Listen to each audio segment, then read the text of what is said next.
see. We live. Peace, family. Give me about 3 minutes airspace, and I'm gonna get started. I'm finna share to a few groups so I can get a few people in here. So give me just a few minutes, and I'm gonna get started. Oh, where is Sean at?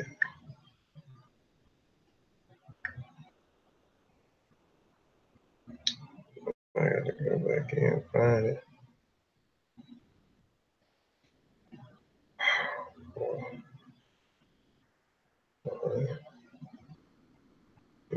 Oh shit, we got 5 in here already.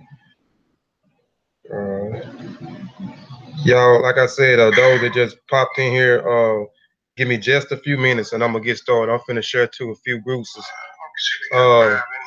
Seeing Sean was supposed to be in here already sharing the stuff to the group, so I can just go ahead and jump straight into the presentation. But my apologies, give me a few minutes. He washing his car. See, he told me to start at 3 o'clock. I'm starting at 3 o'clock. Peace, everyone. I'm starting at 3 o'clock so he can share the video, and he washing his car. But y'all, please give me about 3 minutes, and I'm gonna get started. Let me share to a few groups and get a few more people in here, and I'm gonna jump straight into it.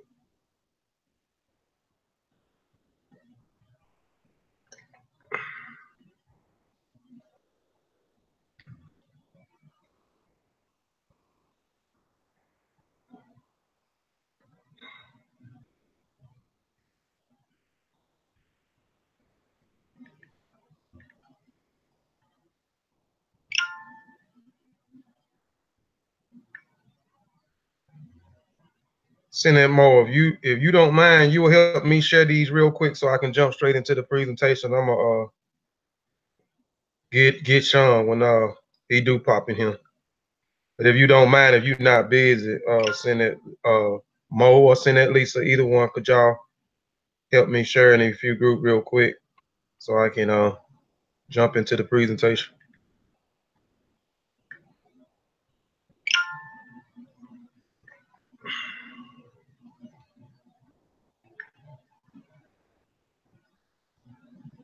Well, people, they very impatient. They'll pop in and then ain't nobody started nothing. They'll pop right on out. Bear with me, just 2 more minutes. I think I already put it in here. There you go. You finna share you finna share? I got you, man. Go in, brother. All right, well, I'm finna go and get started. I sure was snap. Because I done shared about 3 groups. Yeah, I just, you know what I'm saying? Yeah. All right, go ahead, family. We finna go on and get started. First I want to say ETM Hotel, Dua Hekanu in Amin Ra Kwa E Sekum, Fatmu Iwa Pele, Fatmu Alafie, Modupe, Igungun, Majube Iba Igungun Kiki, Igungun. Always have to give honor and praises to the ancestors before I get started. Brother Sean and Brother Nahisa, do y'all got anything to say before I jump into the presentation?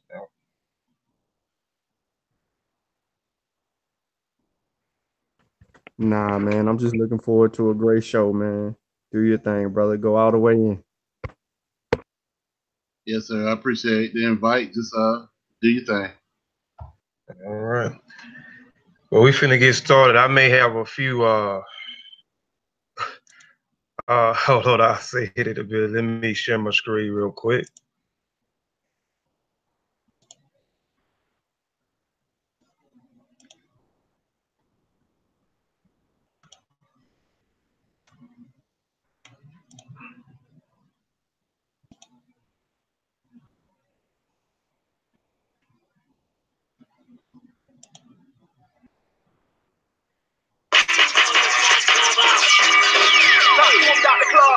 He called for the unity and the redemption of the African world. Salute them honorable Marcus. We are not ready to listen then. They might not have been ready then. There's wonder whether we are ready. Ain't no doubt everybody. To listen. You ready, baby? No.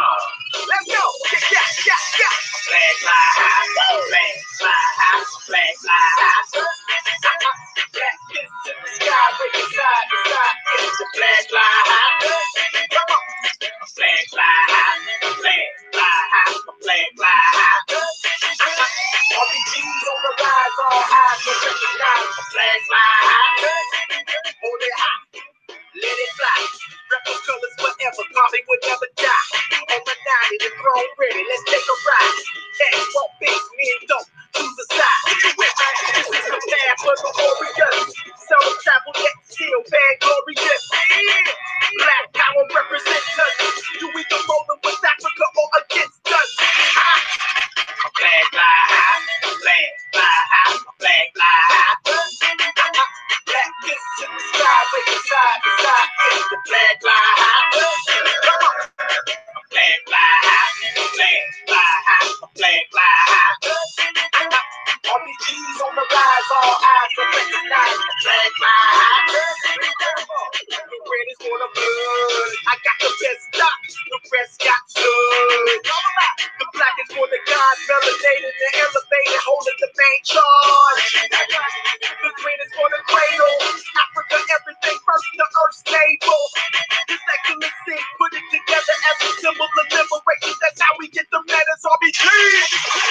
Flag fly high, flag fly high, flag fly high. Black kiss to the sky, breaking side to side. It's the flag fly high. Come on. Flag fly high, flag fly high, flag fly high. RPGs on the rise, all eyes will recognize the flag fly high. This fly high is 99. People army of no time. Out the draft on my design, we won't ready. Hard line, ain't no game for that red flame. Took the stage of that black bang. Revolution in my veins, if we free, I won't change. Then you can count on that like an advocate. Celebrate the victories and the challenges. It's deeper than social media statuses. This lifestyle, elevation, building practices. Yeah. Flag fly high, flag fly high, flag fly high. Black kiss to the sky, breaking side to side. It's the flag fly high. Come on. Flag fly high, flag fly high, flag fly high.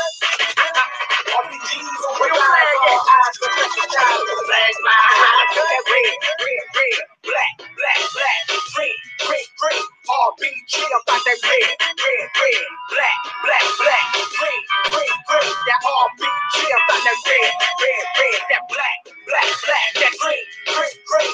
RPG about that red, red, red, black, black, black, green, green, green. That RPG, baby. RPG, baby. Come on. Fly high, my flag, fly high, my flag, fly high. Shout out to all my RPGs worldwide. Doing this thing garbage style, you know what I'm talking about? Yeah. My flag, fly high, my flag, fly high. Come on.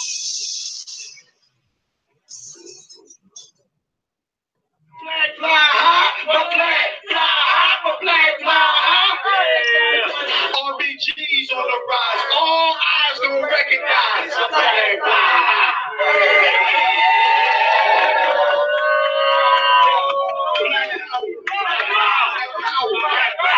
It's so real, though. It's so real.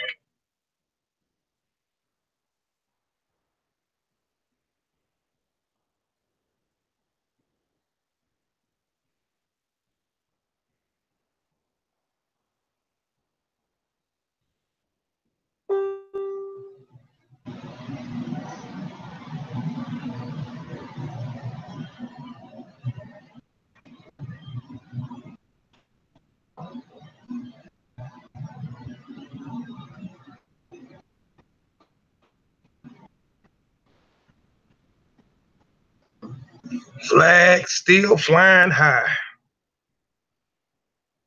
All right. Today's presentation is called Black Seminoles, Africans who escaped South Carolina and Georgia rice plantation. This is like another part of the presentation that I did last Sunday on the Master Warrior Clan channel called Who is the Gullah people and Who is the Gullah people. And I hope everybody that's watching now watch the seen that presentation. So if you've seen that presentation, you'll be able to keep up with this presentation, because I'm going to talk about the Gullah people, which the Gullah people are the Gullah people who are from Central Africa, um, from the Dongo, who the Portuguese call Angola now.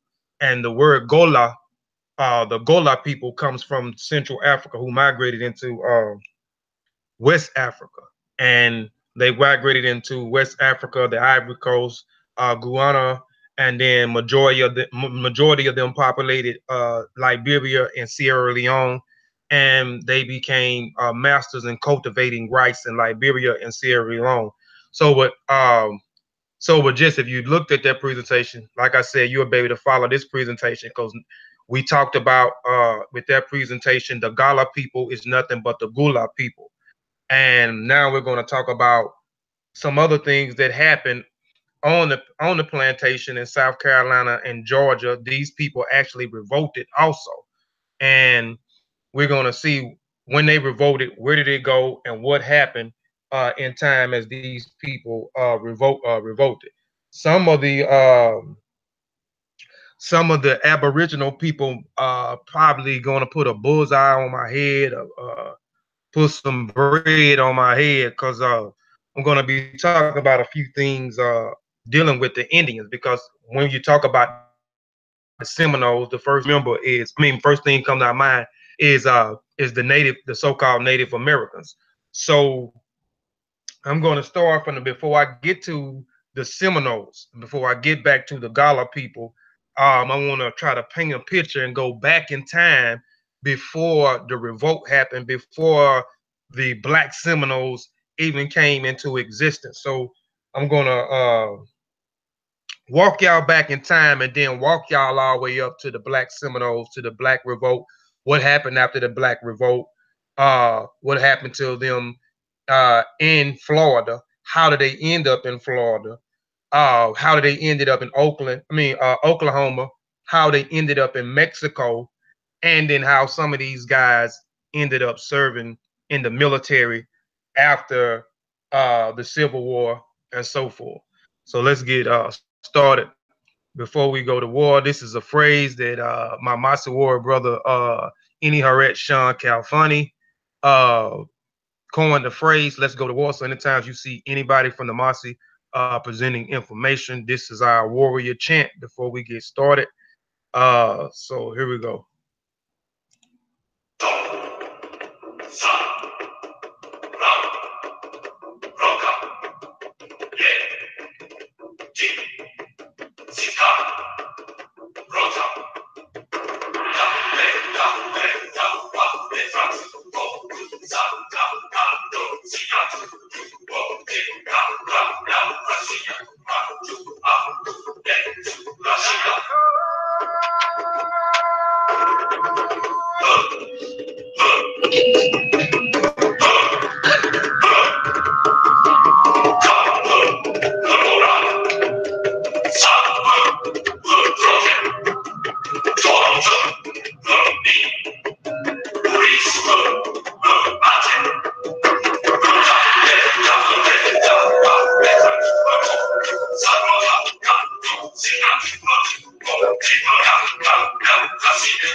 All right, let's go to war. because we are at war with our culture, we are at war with our tradition, we are at war with our history, we are at war with our heritage. So let's go to war.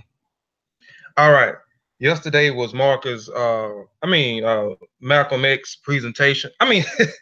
Malcolm X's birthday, and this brother here at the bottom was a Tuskegee Airman, Floyd. God, I can't even think. Hold on, I want to get his name right.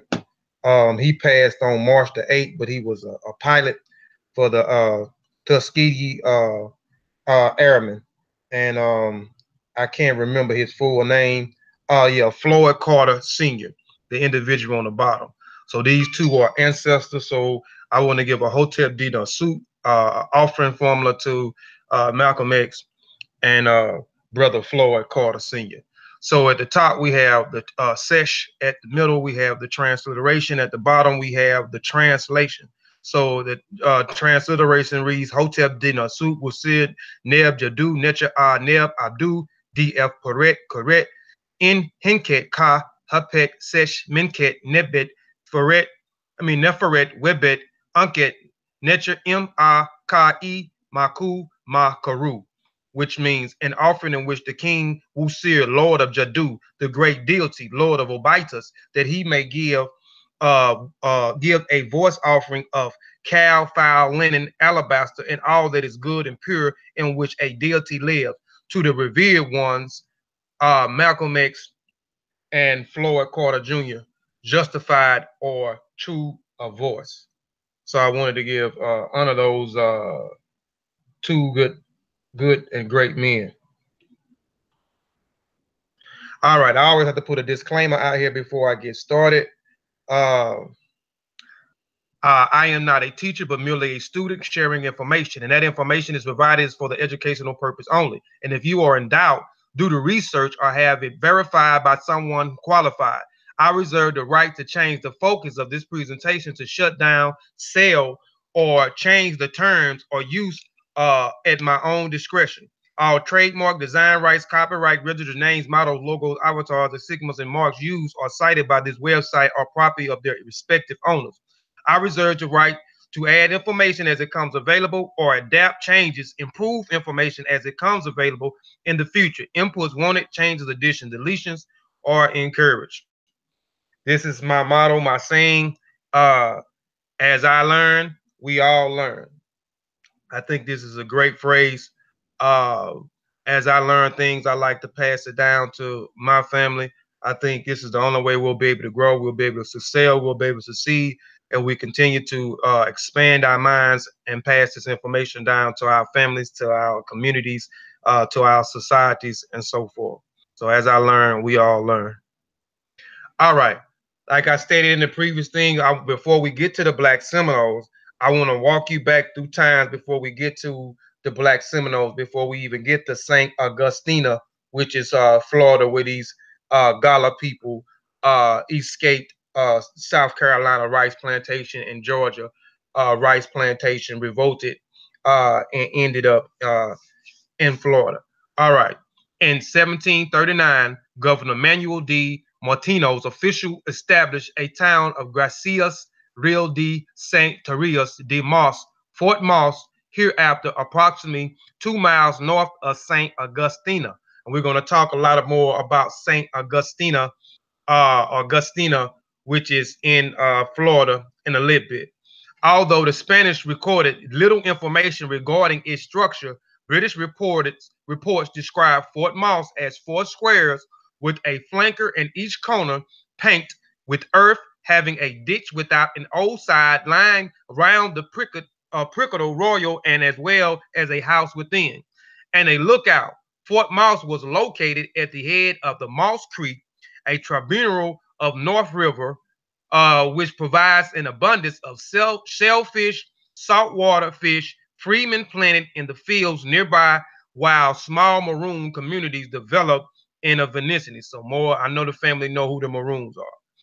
Approximately 100 Africans lived in Fort Moss, forming more than 20 households. Together, they created a frontier community which drew a range of African backgrounds blended with Spanish, Native American, and English culture tradition.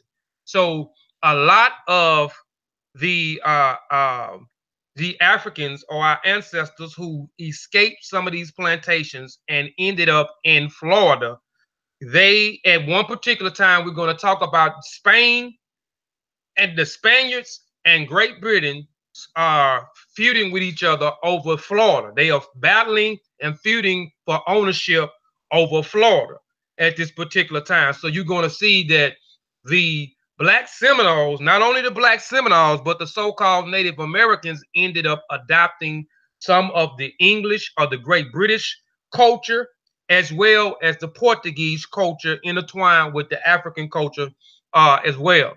A maroon Fort Moss, a maroon community, was legally sanctioned by a Spanish governor, making it the first free African settlement to legally exist in the United States. So you had free colonies that was here that was free before 1863 and 1865, before the Emancipation Proclamation was passed down.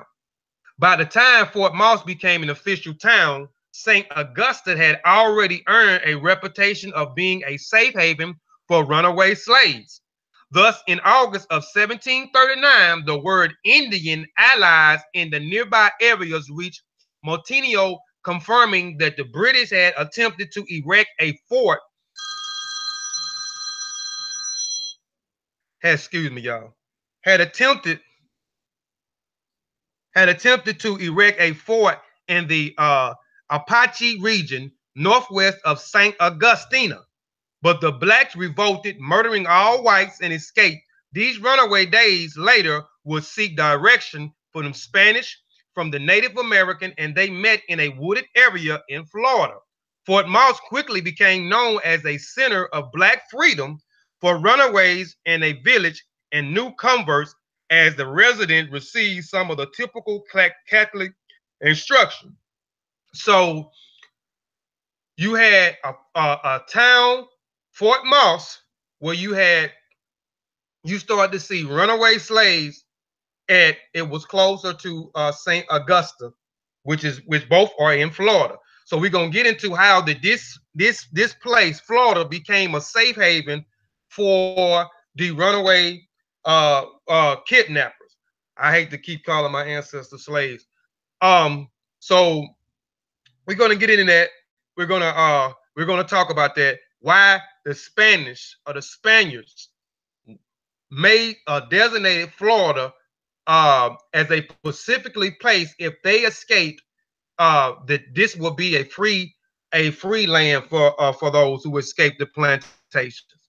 In the following year, Georgia Governor James Argyros invaded Florida, wreaking havoc on Spanish communities in a territory. Although Governor Argyros, if I'm saying his name right, invasion was unsuccessful, many Spanish forts and settlements were destroyed, including Fort Moss. For the next 12 years, inhabitants of Fort Moss lived among the Spanish in St. Augusta, a small maroon community that existed in the wooded areas surrounding Fort Moss. Were forced to flee further into the woods and join other maroon societies or other Indians settlements. And you're going to keep seeing that the British is feuding back and forth with the Spaniards over this particular region, which is Florida. We know Fort Moss as well as St. Augusta were two safe haven places for our ancestors. If they escape, this will be a place for them to settle at, as well as the Native Americans. And we're going to talk about the so-called Native Americans that was already in this region before the Great Britain got there, or before the Portuguese got here in this region. But you also had an influx of other native tribes that fled to Florida as well. Specifically, St. Augustine fled there for particular reason, warring with the European, overtaking the land, and etc. Especially doing what we call the Indian Removal Act, which we're going to get into the Indian Removal Act as well.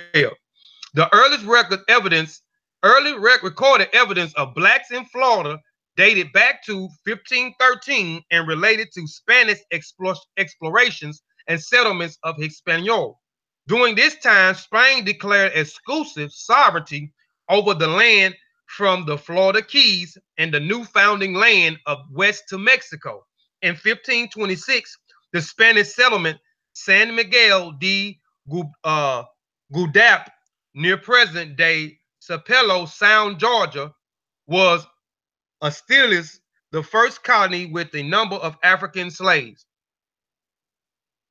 Born into Spanish nobility, Juan Ponce de Leon may have accompanied Christopher Columbus on his 1493 voyage to the New World. A decade later, he was serving as a governor of the eastern province of Hispaniola when he decided to explore a nearby island, which became Puerto Rico, in pursuit of rumored fountains of youth located in an island known as Bimini. Ponce de Leon led an expedition to the coast of what is now Florida in 1513. Thinking it was an island, he sailed back to the colonize the region in 1521, but was fatally wounded in an Indian attack soon after his arrival. So there was already Native Americans before this individual here, Juan Ponce de Leon, explored Florida and then came back later on, and then he eventually colonized Florida in 1521. And we're going to talk about some of these Indians that was there before, so-called Native American tribe that was there before Juan Ponce de Leon arrived there. All right, the Spaniards almost immediately became aware of the potential danger of the alliance of non-whites in Florida. As a result, special legislation prohibited blacks from living and trading with Native Americans. However, due primarily to harsh living conditions worsened by diseases and starvation, many slaves joined the Gullah Indian Rebellion, setting fire to the settlements. Rebellions eventually destroyed the colonies. Those Africans who participated in the rebellion was assumed by the Spanish to have migrated to remote parts of Florida and blended into the Native American community. So, doing this individual, Juan Ponce de Leon, he encountered these Indians, these Indian tribes that they call the Gullah Indians. The Gullahs no longer exist as a distinct tribe. They merged into the Creek and the Yosemite tribes after a devastating smallpox epidemic. Most Gullah descendants live among the Creeks today, although some may have retreated into Florida along with members of the southern tribes and ended up joining the Seminole Nation. The Spaniards will continue to be unsuccessful at establishing a permanent settlement and a foothold in the southeast until 1565, when Pedro Mendez de Averas established San Agustín. So I'm gonna stop.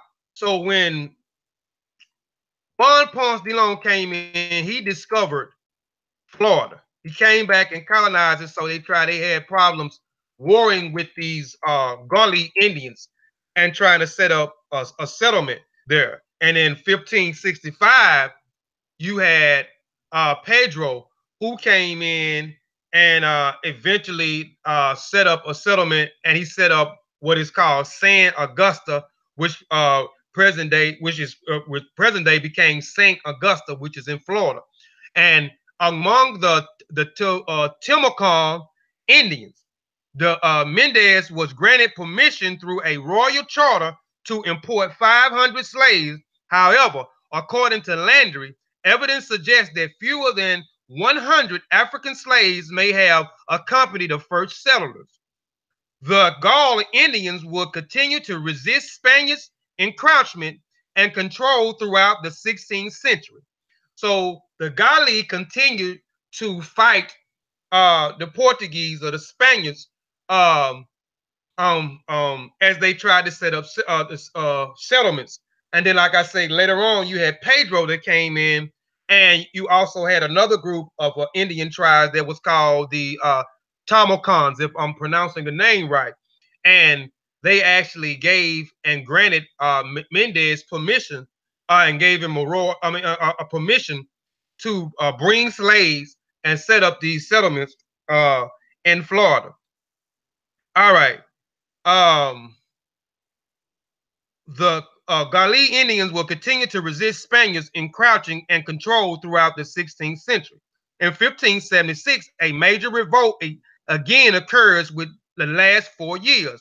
Many of the Gullah who participated were killed, and 19 of their towns were destroyed by fire. In 1583, a black labor force was sent from San Augusta to the settlement of Santa Elena, present-day Paris Island, to rebuild Santa Elena after the Spanish regained control of the area. Santa Elena became a northernmost settlement in of the Spanish. The Spanish will continue to be unsuccessful at establishing a permanent settlement and a foothold. Did I go back, y'all? I'm sorry. All right.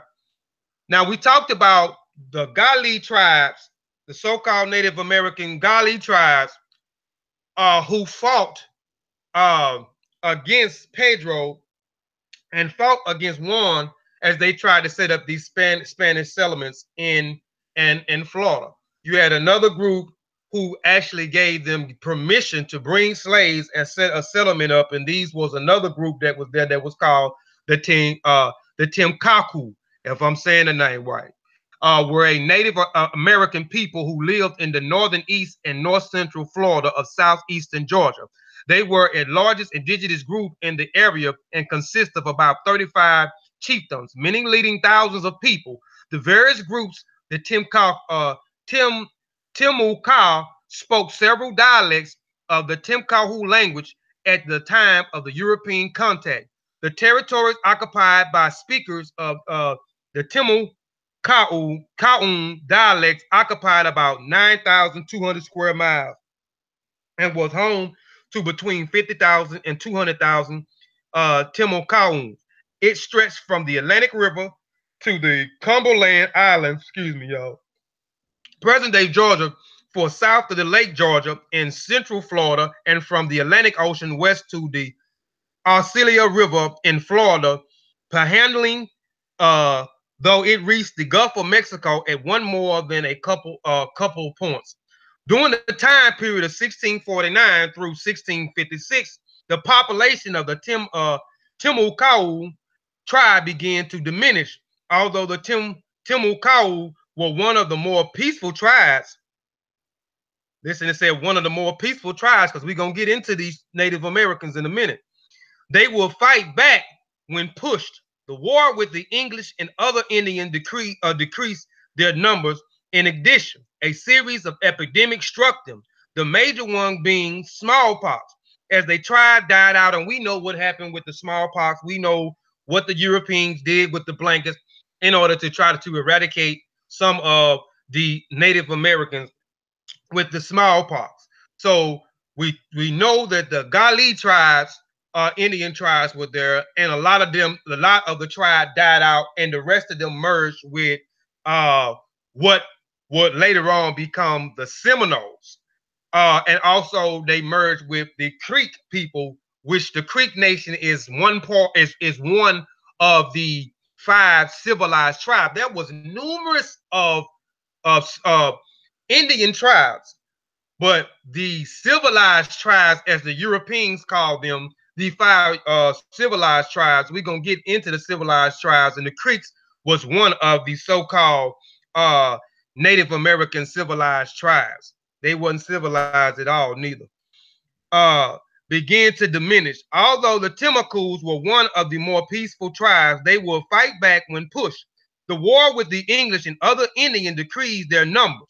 In addition, a series of epidemics struck, the major ones being smallpox.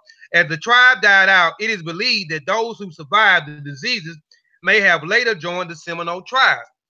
So you start to see that the Seminoles is starting to be a amalgamation of different Native American tribes that came together. We're going to get into more into the Seminoles in a little bit and more into the Black Seminoles. But first, as I said earlier, I'm trying to paint a picture before we even get to the Gullah people in South Carolina and North Carolina revolting and then escaping into Florida. So I'm trying to take y'all back so y'all can understand how Florida became a safe haven for those who escaped the rice plantations and ended up in the Florida. So I'm trying to tell you who explored Florida and who came and later and ended up setting the settlements up, which was Pedro, who was there pre the Portuguese, pre the Englishmen coming in. So I'm telling you about the Gullah tribe and the Timaku tribes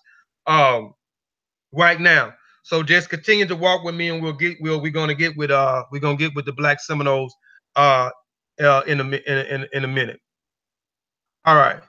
Spanish authorities and exclusive control over the Southeast were challenged in 1670 with the establishment of an English colony, Charlestown, shortened hereafter. South Carolina, disputed over uninhabited land, quickly developed between the British and the Spanish crown. Both the England and Spanish understood the importance of blacks in the request to develop and protect their interests in the region. In 1763, Florida was occupied and controlled by the British for the first time, approximately 20 years. So we know that during the early 16th century, we know that one came in and explored and explored Florida. He came back in 1521 and tried to set up these different settlements in Florida. Then we had Pedro that came in later on, set up a settlement, St. Augusta. We know Fort Moss was there also in Florida. We know that Portuguese, they had Florida. And Florida and Great Britain warred for this landmass for a long period of time, going back and forth, but the Portuguese will always come out on top. And in 1763, the British would take over for a short period of time. They will win and take over for a short period of time. So I'm going to get into this real quick. In 1763, Florida was occupied and controlled by the British for the first time in approximately 20 years. During this time, the majority of the blacks associated with St. Augusta and Fort Moss relocated to Cuba.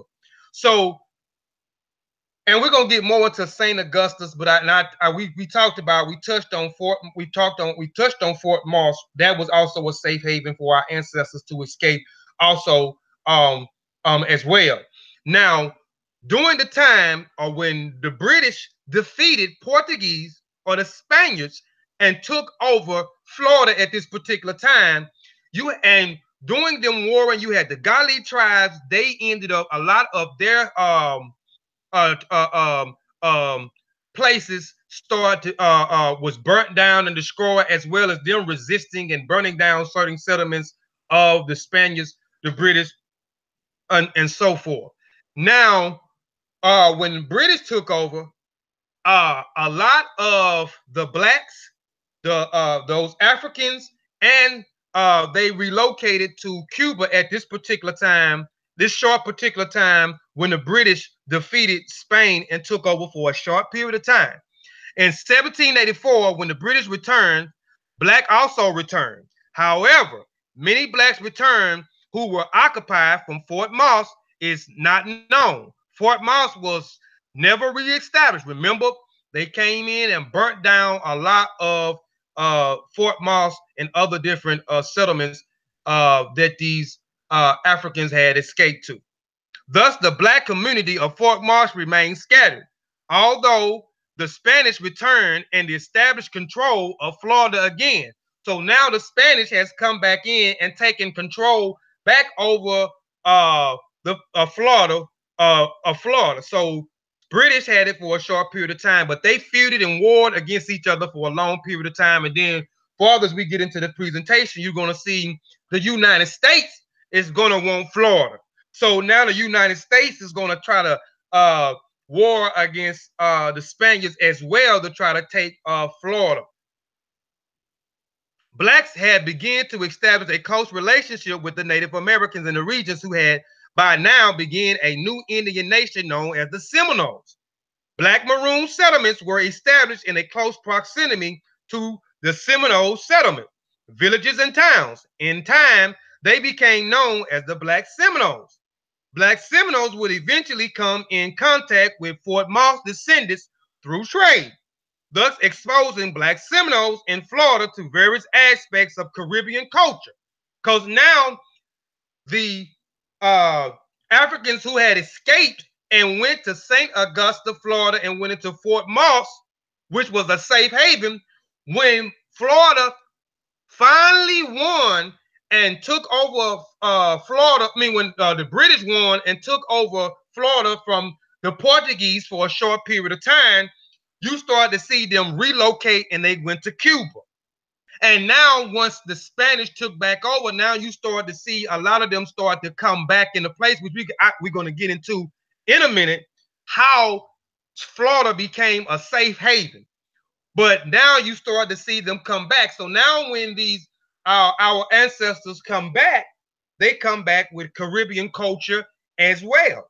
So the Black Seminoles, and we know the Seminoles are amalgamations of different tribes, the Timacaus, the Gallis, the Chattawings, or Chattawans, or whatever the name is, the Creeks, and some other different tribes who became the Seminoles. And these Africans who escaped these plantations began to mingle with these Seminole, mingle with these other different Indian tribes. But we're gonna get into some of these so-called civilized Indian tribes in a minute. We're gonna see what's going on. Did they own slaves? Did they own African people? Did they own African people? We're gonna get into that in a minute. All right. The Black Seminoles would eventually come in contact with Fort Moss descendants through trade, exposing Black Seminoles in Florida and various aspects of Caribbean culture, particularly material culture. From the initial arrival of the 16th century, blacks began to ascend from Europe authority and establish maroon society in Florida wilderness. As the Spanish began to establish settlements and control Florida, blacks began to increase in numbers. In the 16th century, Spanish control of the region was threatened with the establishment of the English colony in South Carolina. In 1686, the Spanish officials' interest in maintaining control in the Southeast began to encourage runaway from English settlement to the colonies. So now you start to see a lot of the Portuguese starting to encourage those from North Carolina and Georgia to run away to Florida. And if they make it to Florida, this will become a safe haven because the Spaniards got tired of warring back and forth with Great Britain. So they were trying to align themselves, which they did align themselves with the Timacaun tribe. And the Gullah or the Galli Indian tribe resisted them, but the Timacaun tribe actually gave them permission to bring slaves as well as set up settlements. So now the Spaniards are trying to align themselves with our ancestors as well in numbers to continue to fight and keep a hold on Florida because they wanted to continue to keep Florida for themselves. So those runaway slaves who remained in Florida wilderness established communities and relationships with both nearby Native Americans and Spanish authorities. They developed an African-based culture which incorporated Native American and Spanish culture. So a lot of them adapted to some of the Native American culture. This is why you start to see a lot of people now start to say that we are Aboriginal people, we are Native American, and we're not African, which that is incorrect. We are African people. And we know that the Native American are genetically stock of the Asians. The Asians from Northeast Asia, and that's a whole other story that we can go in. That's at a whole particular time. So you start to see that our ancestors start to adapt and take on some of the Native American. We're going to get into this, especially with the dress wear and other specifically things, as well as adapting to some of the things with the Spanish, and then later on, Great Britain. because Great Britain had a hold on Florida as well. So they adopted some of the things from the Englishmen as well. And then we're going to go into this presentation later on and see how through time, these particular people even forget their African heritage that ended up um, basically copulating with the Native Americans. And we're going to get into that whole thing of copulating and so forth, but copulating with the Native Americans. And we're going to see who is a member and who became actually a citizen of these tribes, because a lot of our ancestors that escaped were members. They were not actually citizens of these so-called Native American Indian tribes, but we're going to get into a little bit later as well. We're going to break down what, because they did enslave us. So we're going to break down what kind of slavery it was. We're going to break down what determines a citizen from a member. We're going to break down how these people actually through time, they begin to forget that a lot of the people, our ancestors escaped and went into St. Augusta, which is Florida, and Fort Moss that went in through later time. So we're going to get into all of that. Let me quit rambling. But the runaway slaves remained in Florida, which established community relationship with both nearby Native American and Spanish authority. The development of African-based culture incorporated Native American and Spanish culture. Although they lived close proximity with Americans, they maintained a closer identity with West Africans. These cultures included material objects and pottery and object scripts as well as language. As early as 1739, fugitive slaves were settled at Fort Moss, which we talked about Fort Moss on the earlier side, St. Augustus and Fort Augustus and Fort Moss. We know who established those regions. Now we know why the Spaniards aligned themselves with our ancestors, because they wanted to keep a foothold on Florida. So they encouraged and those in South Carolina and Georgia on those rice plantations to revolt against their slave master, try to escape the plantation. If they escape the plantation, they have a safe haven to go to. They will protect them from the slave master. They'll protect them from Great Britain, the Englishmen, the European. Blacks agreed to help defend St. Augustus from outside European invasion in exchange for certain liberties. The protection served three primary functions. The main of the social strategy relationship with Spanish to maintain a Spanish foothold in St. Augusta, as I was saying, and in advance blacks within the Spanish society. The Spanish provided food until the first crops were harvested, and a priest for religious instructions, and established a military unit.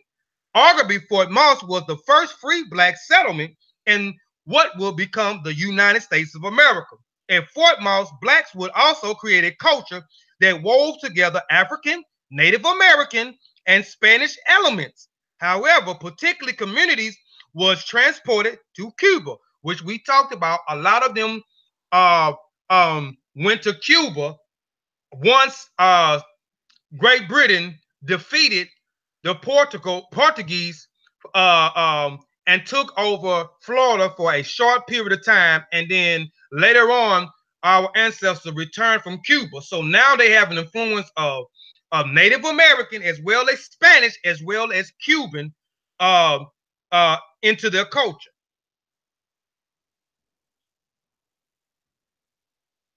All right. Where I'm at. All right. Fort Moss black also created culture native. All right. Over time, runaway slaves began to prosper and increase in numbers. All right. Now let's get into the Stono Wars. We're gonna get into the Stono Wars, and then we'll go back into the Native Americans, the so-called civilized Indian tribes. We're gonna go more into the Black Seminoles and so forth. But now I'm going into the Stono rebellions, because remember, the Spaniards started to encourage those on the rice plantations to revolt against their slave masters and escape to a safe haven. If y'all escape and get to Florida, we will keep y'all here and we will protect y'all from Great Britain. But y'all have to align yourself with us so we can keep a foothold on the on this particular region. So the Stone Rebellion in 1739 occurred in South Carolina. And again, if those who have looked at my who is the Gullah people and who is the Gullah people and who is the Gullah people, then you understand who is these people on the rice plantations. You know exactly who the Gullah people is. You know exactly the Gullah people from the Gullah people. You know that there was an amalgamation of the Gullah people with the Piesie people who migrated from the Piesie and the Angolians, or the Ndongo people, as the name of that region is. We know that the Portuguese named it Angola, but those people migrated to West Africa, and then they became masters in cultivating rice. And these people, the Gullah people, was targeted for a specific reason.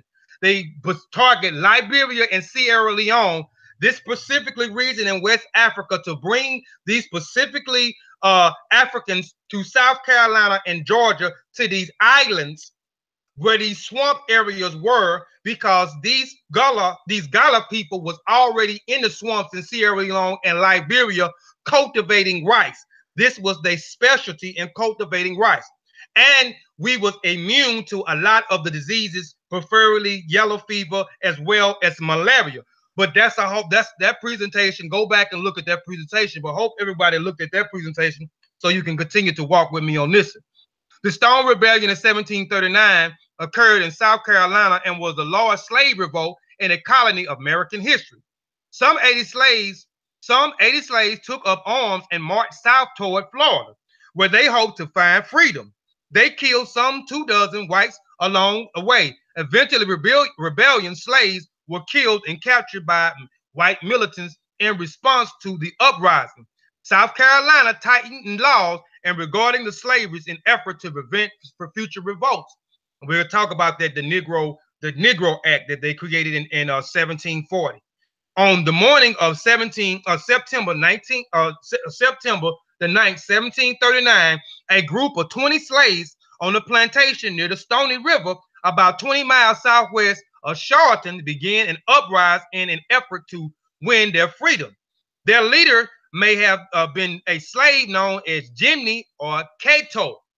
The slave took arms and ammunition from a nearby gun shop, killing the 2 shopkeepers. They then began to march south. No one knows exactly what sparked the revolt. South Carolina economic relied heavily on rice plantations, and many laborers were needed to work the fields. Therefore, the colony had been imported large amounts of African slaves for years. Indeed, slaves outnumbered whites in the colony. Cato, which was the leader of this Stono revolt at this particular time. This is the individual, just a picture of him in front of the guy here. Cato and his companion had been recently,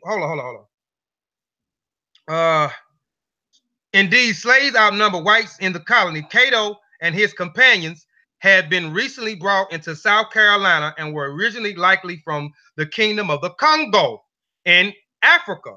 So we're talking about the Angolians. They're saying that he is from Angola, which is the proper name is Ndongo. It is Ndongo, and it was changed to Angola. It was changed to Angola by the Portuguese, which we know that the people in the Congo allowed the Portuguese to come in because they traded back and forth. But you can check out that presentation. It's called the Kingdom. You check out the whole series. I got a whole series on the Congo, the Congo and the King. I mean, the kingdoms in the Congo. Check that one out first, and then check out the Portuguese in the Congo. That's the one where I'm talking about the Portuguese coming into the Congo River and establishing trade with the Congo, and then eventually kidnapping, or not actually kidnapping, but started trading bodies to the Portuguese to go on the sugar plantations. But check that presentation as well as the warrior king and the warrior queen of Ndongo, which is in the Congo. All 3 of those is a series on the Congo and it'll elaborate a little bit further on Angola and the Congo. So he is a Gullah. So Cato is a Gullah who came into or was kidnapped and brought to Bunks Island and then went into South Carolina and Georgia. And then they created the Gullah, became the Gullah people. All right. Okay. Now here is some landmarks. Now these are some of the landmarks here of the Stono Rebellion. We know, okay, I just read it. The Stono Rebellion, the largest slave erection in the British North America, begins nearby September the 9th, 1739. About 20 Africans raided the store near Wallace Creek, a branch of the river, taking guns, other weapons, which I talked about in the other slide. And then here it says the rebels marched south toward the promised freedom in the Spanish Florida, waving flags, beating drums. We always had the drums there, and shouting liberty. We know that Cato was the leader of the slave revolt in the Stono revolts, because we know it was at the border, or we know it was at the banks of where the Stono River was at. And the 20 Africans became 80 Africans. They marched down and killed about 20 whites, kids and children. And later they was captured by these white militants, and a lot of them was executed, heads were cut off, and so forth. But the 20 Africans, it became 100 and some Africans. Here's another landmark. The rebels were joined by 40 to 60 more doing their 15 miles. And as I done further research, it says 40 to 60. It was almost up to 100, because we have an account of George Cato. We have George Cato. We have Cato great-great-grandson. His great-great-grandson was interviewed in 1947. Correct me if I'm mistakenly, but correct me if I'm wrong, but I think it's 1947. George Cato was interviewed, and he shared some of the same stories that is already out there of his father actually becoming the leader. And I mean his great great grandfather, which is his father's rebelled or revolted against their slave masters in South Carolina. And it was a tradition in his family. This story was kept in his tradition for over 100 and some years. So when he was interviewed, his story, George Cato's story, which he resided in, I think, Columbus, South Carolina, where they did the interview at, where he was a resident at. I think it was 1947. But his story that has been passed down from one generation to the next about his great great grandfather, it matches up with those other accounts of European accounts, as well as Native American account. His father rebelled. There was 20 Africans who he led, that eventually became like 100 and some Africans who rebelled on the Stono River, killing about 20 some whites, taking firearms and trying to march to Florida for their freedom. So it just says killed at least 20 whites but spared others. The rebellion ended late in the afternoon when the militants caught the rebels, killing at least 34 of them. Right, they killed about 30. It says for between 34 to 44. Just me doing a little bit more extensive research. Between 34, it says 34, but most of them, the consensus said 44. Most who escaped were captured and executed. Any forces to join the rebels were released, and some was released because during them marching,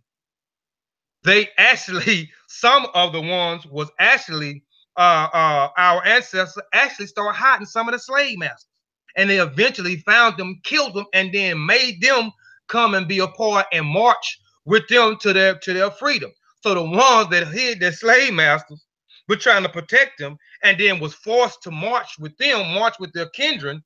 They was released. A lot of them scattered, and some didn't caught, but 44 of them got caught, executed, head got cut off, and so forth. All right, legislature passed the Negro Act, and after this, they ended up having to pass what they called the Negro Act. So the Negro Act, we know the revolt took place in 1739 in September. So they had to pass a Negro Act because these Englishmen that was in South Carolina, that owned South Carolina rice plantation and Georgia plantations, man, this revolt had shook them, man. I mean, it shook them all the way up until 1865, until the Civil War. I mean, 1861, excuse me.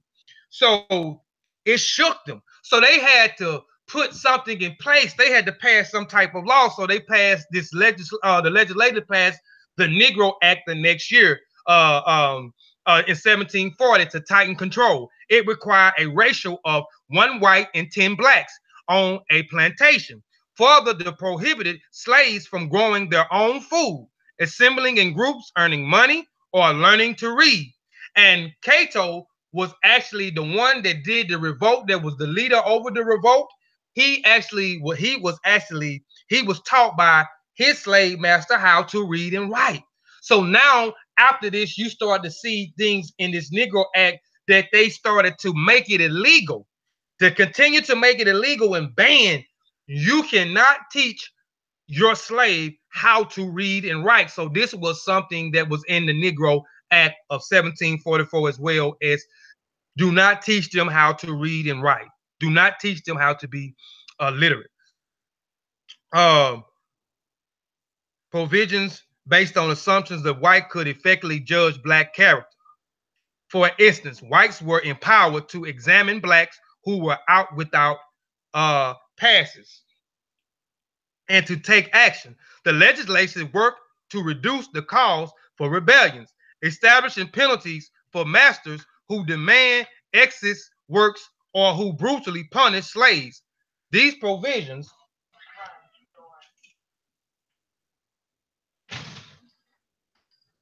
hold on, y'all. Oh, all right, man. All right. Establish penalties for masters who demand excessive works of brutal punishment slaves. They also stipulated in this Negro Act was they was going to punish those who own slaves who made it seriously hard, brutally punishing their slaves, because during the Stono revolt, they walked and marched down they marched down, and as they marched down, they killed they killed about 20 to 21 whites, including kids. But a particular individual they did not kill, and they didn't kill this white European because this white European was very, very friendly and very kind to his slaves, so they spared him.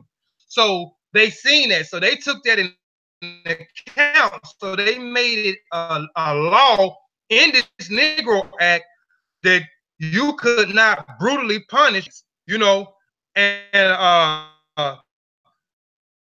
they did, which, a lot of them didn't enforce. The culture to laws did not testimonies against whites.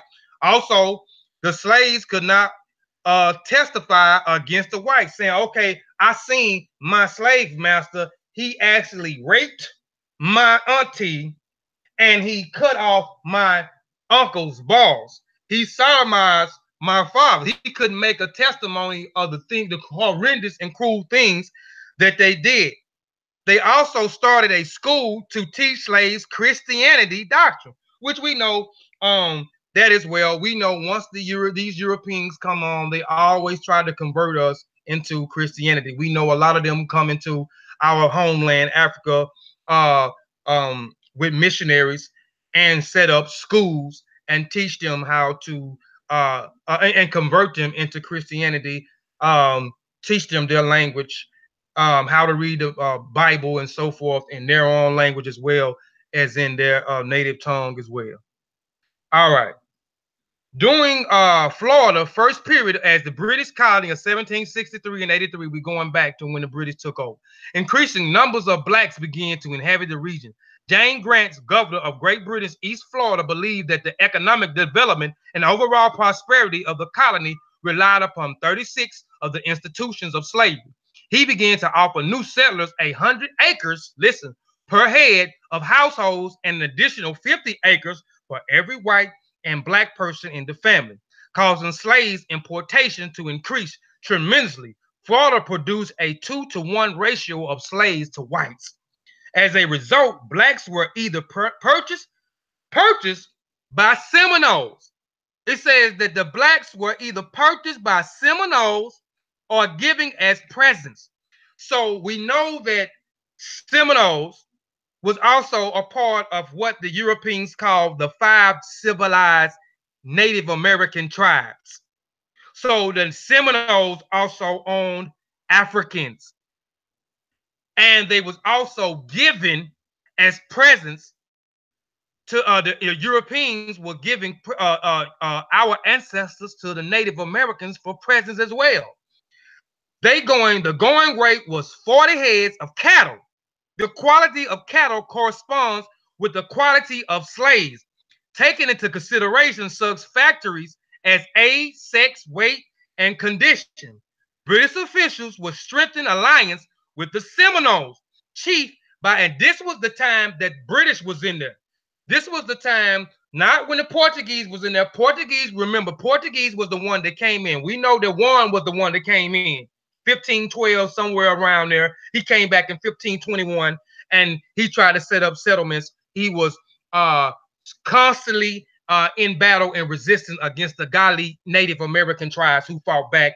And then later on, you had Pedro Montez, who came in and actually set the settlement up, I think in 1585, 1586. But you can go back after the presentation and go back to the slide to get the particular date when Pedro came in, set the settlement up, and he had got permission to bring slaves and set the settlements up from the Timucahon Native American, the Native American tribes at that time. So this is when British has actually defeated Portuguese for a short period of time, but we know the Portuguese had this area, Florida, for a long period of time, and British warred back and forth with them for years and years trying to take it over. They finally took it over for a short period of time, and Portuguese came back and won it over, and then later on, the United States fought for the land.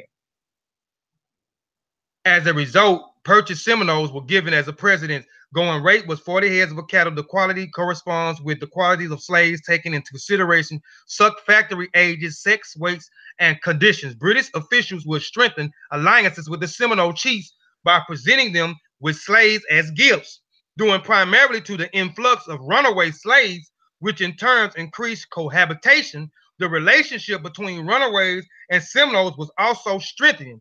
Therefore, the Seminoles welcomed runaways as well. In time, when Florida became Spanish colony once again, now the Spanish has taken and defeated Great Britain and got them out again, and they are back in Florida. The Seminoles began to forcibly take blacks into northern Florida region. For those blacks who relocated to St. Agustine, which is in Florida, a bound formed between the important members of both communities due to the fact that there were always a lower number of female runaways. Listen, black males looked to Indian women or free Indian slave women and St. Augusta for companionship. So there were more male runaways than there were females runaways at this particular time. So a lot of the Africans who escaped South Carolina and Georgia rice plantations begin to take interest in the Native American women in Florida. Enslaved women and black males looked to Indian women or free and enslaved women of St. Augusta for companionship. According to Landry's, interracial relationships were common, whether cohabitation or formally marriage. Marriage did not secure entry into a clan. Listen. However, because the clan was predicated upon the matrilineage line, the child born to a Seminole Indian woman was considered a member of a clan. It says a member of a clan. Therefore, if a black Seminole man married a Seminole Indian woman, he was not a member of her clan, but the child were. So if the black Seminole, this African who escaped and came to Florida and was either given as a present or was enslaved by the Seminole, they actually could marry the Native American woman, but the black Seminole could not be actually a citizen of that Native American tribe, but his child could be, because he had a child by a Native American woman, because they rely on the matrilineal line, so that child that they bear will be a citizen of the Native American. He will be considered a Native American, and the African who escaped will be only a member. If a black Seminole woman had children with a Seminole man, then their children did not belong to the clan. So now, if the black Seminole woman, the African who escaped the rice plantation in Georgia or South Carolina, married a Native American man, and they bear children, their children will be only a member, wouldn't be a citizen of the tribe, because their clan or their tribes are predicated on a matrilineage line through the woman. For the most part, black Seminoles were not included in the clan system except when needed for classification purpose. During the 18th century, the majority of slaves arrived in Carolina came from West Central Africa, which we talked about, and who is the Gullah and who is the Gullah people presentation, including Angola, Senegambia, Windward Coast, which is Liberia or Sierra Leone, which they are also called the Rice Coast, Sierra Leone and the Gold Coast. Of 63,401 African slaves shipped to Carolina between 1733 and 1807. Their origins were as follows: Senegambia 20%, Windward Coast 23%, Gold Coast 13%, Wada Benin Calabar 4%, Congo 17%, Angola, the Gullah people 23%. Runaway slave advertisement and notice in South Carolina indicated that during the 1730s, approximately 57% of the runaways came from the Congo, Angola, Gullah. All right. During the 1740s, a percentage of the Congo, Angola runaway increased to 61%. Between 1735 and 1765, Congo native made up a majority of the former slaves listed in St. Augusta recorded to black marriage. So we're talking about the Gullah people who migrated, the Gullah and the Piesie people who migrated from Central Africa, the Congo region, and migrated into West Africa, and was taken from Liberia and Sierra Leone to Bunks Island, and then later brought into, because the owner of Bunks Island had a personal relationship with a rich merchant in the United States who sold these particularly slaves from Sierra Leone and Liberia, who had a special skill set in cultivating rice in these swamplands. So they was brought to the United States, to North Carolina and Georgia islands, where these swampy forest areas were, in order for them to cultivate rice for them. Black maroons settled in wilderness. One Ugolini referred to self-emancipation Africans existed by utilizing Pan-African perspective in social, political, religious, and military organizations for their community. These maroon communities established close relationship with the neighboring Native Americans. These two communities lived for most parts in harmony and provided a foundation for what would later become the Seminole Nation. According to Ugolili, these black maroon settlements created a doble, or a culture that paid homage to no one particular African culture, but instead recognized and showered respect of various cultures in the midst by fusing, synthesis, and combining many African cultures. And this was stating that if you go back to the who is the my Gullah people and who is the Gullah people presentation, I talked about the Gullah people coming from Angola, and those people during that time in West Africa, you have the Timni tribe, you have the Bassa tribe, you have the Piesie tribe, you have the Lingi tribe, and other tribes that escape in my mind at this time. That actually some of those were small clans, African clans, African societies that actually just merged with other different African tribes and created this big African clan. So that's why they grasp upon multiple African cultures. Even when you get to the Gullah people, who is the Gullah people, the Gullah people are the only people in the United States up to the day was able to keep their own African culture and tradition, because the slave master did not live on the rice plantation with the Gullah people or the Gullah people in South Carolina and Georgia due to the diseases. They were scared of those diseases, so they did not.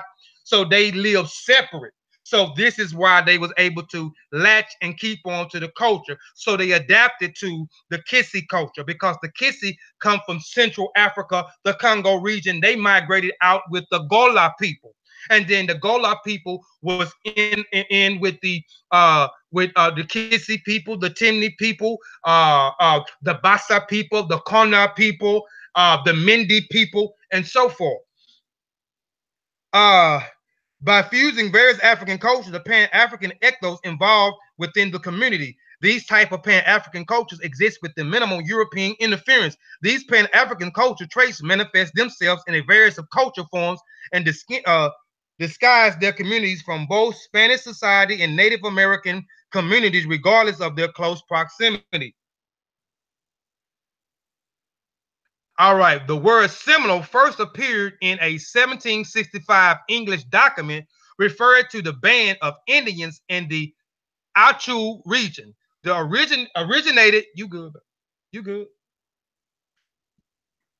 originated from the Spanish word Seminoles. If I'm pronounced, I know I'm tearing the word up. Indians adopted it as a Semolini. It evolves into Semolini, and finally into Seminole, according to Klein. Seemingly, the term embodies the concept of people who remove from population towns and live by themselves, particularly those who establish new homes distant from the native and who fail to the heath of councils. By the beginnings of the 19th century, these breakaways factions, migrated Indians had assumed the term Seminoles for identification. And again, the Seminoles are nothing but different tribes that ended up coming together, especially especially in Fort Moss, which we talked about on a particular side, which was a safe haven for the Africans during the early 16th and 17th century. You had free Africans at that time in Florida, in Fort Moss and St. Augusta. During this time, it was a safe haven if these Africans from South Carolina and Georgia escaped and made their way to Florida, to St. Augusta. And we know that there were other Native American Indians who also escaped, because they were also battling with the European as well. So they escaped and they went into Florida as well. And a lot of these different tribes became the Seminoles. The Europeans identified these people as the Seminoles. This is how they actually started got the name Seminoles. And then later on, you had these Africans who came in and they became what they would call the Seminole Negros, and later what we call the called the Black Seminoles. So I only gave you two. I gave you the Gali Native American tribes and the Timucua tribes that was there when the Spaniards came into Florida and took Florida over. We talked about Great Britain and Portuguese warring for years over this Pacific region in Florida, and then British taking it over, and then later on the Portuguese coming back in and taking back over the land. We know that the Portuguese made it a safe haven because they got tired of warring back and forth with Great Britain. So they already had aligned themselves with the Timaku tribe, and the Gullah tribe, Native American tribe, gave them resistance. They kept fighting, wanted them out of the land, but the Timakuan actually gave them permission to actually set up a settlement and to bring slaves in. And then later on, they made it a free town for those who escaped the rice plantations from South Carolina and Georgia. If they made it there, they would protect them from Great Britain, you know what I'm saying, if they helped them to keep a foothold on Florida. So they went off into these different forest areas along with the Seminoles, but we know the Seminoles owned slaves, and the Europeans actually gave slaves to the Seminoles as presents because the Seminoles, especially these other tribes, I'm gonna get into these 5 civilized Native American tribes. You hear me? I said so-called civilized Native American tribes. There was nothing civilized about them, but the Europeans gave them the name, the 5 civilized Native American tribes. All right, Black Seminoles, Gullahs who escaped from slavery. And again, like I said, if everybody that looked at my presentation, I did who is the Gullah people and who is the Gullah people, you'll be following me. You'll know exactly who the Gullah people is. You'll know exactly who the Gullah people is. You'll know who the Mindi, the Piesie, the Timney, all these other people are. You will know more about North Carolina, South Carolina, this specifically region of cultivating rice and having rice plantation. So the Black Seminoles are a small offshoot of the Gullah who escaped from the rice plantations in South Carolina and Georgia. They built their own settlement on the Florida frontier, fought a series of wars to preserve their freedom, and were scattered across North America. They have played a significant role in American history. We're going to get into that, but have never received the recognition they deserved. Some Gullahs slaves managed to escape from coastal South Carolina and Georgia south into Florida Peninsula. In the 18th century, Florida was a vast tropical wilderness covered with jungles and malaria-ridden swamps. The Spanish claimed Florida, but they used it only as a buffer between the British colony and their own settlement territories farther south. They wanted to keep Florida as a dangerous wilderness frontier, so they offered a refuge to escaped slaves and renegade Indians from neighboring South Carolina and Georgia. The Gullahs were established there on free settlement in the Florida wilderness by at least the late 1700s. They built separate villages and thatched roof houses surrounding by fields of corn and swamp rice, and they maintained friendly relationships with a mixed population of refuge Indians. In time, the two groups came into view themselves as part of the same loosely organized tribes in which black held, and this was during the Spanish reign. Because during the British, when the British took over, the British was actually giving the Seminole slaves. This was what actually this became later on. They started giving the Seminole slaves. Seminoles started owning slaves, started giving them slaves for presents. Then we're gonna get into these other civilized groups, so-called civilized Native Americans in a minute. But the two groups came to view themselves as part of some loosely organized tribes in which blacks held important positions and leaderships. They actually became interpreters, they became counselors, and so forth for the Native Americans to the Europeans, because again, we, especially on the rice plantations, we could speak English or we can speak Creole, what they call broken English, which was a amalgamation of English and a mixture of Mindi language, Lingé language, Gullah language, Piesie, Kono language, and so forth, and what they call broken language. I showed y'all how they speak on the last presentation that I did, that Gullah language that involves into it. So they became interpreters and so forth with the Europeans, while the Indians acquired a taste for rice and an appreciation for the Gullah music and folklore. Hold on, y'all. The Gullahs were established their own free settlement in. Did I read this already? Okay.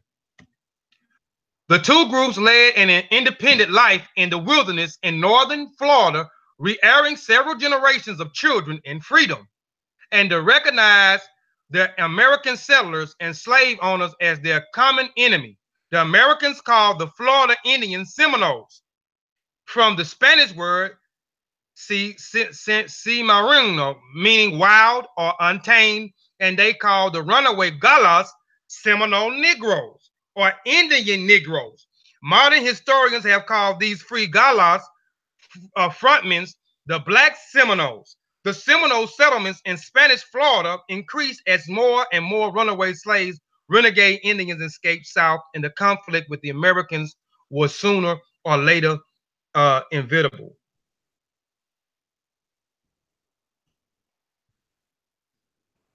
By the mid 1700s, British claimed control of the area.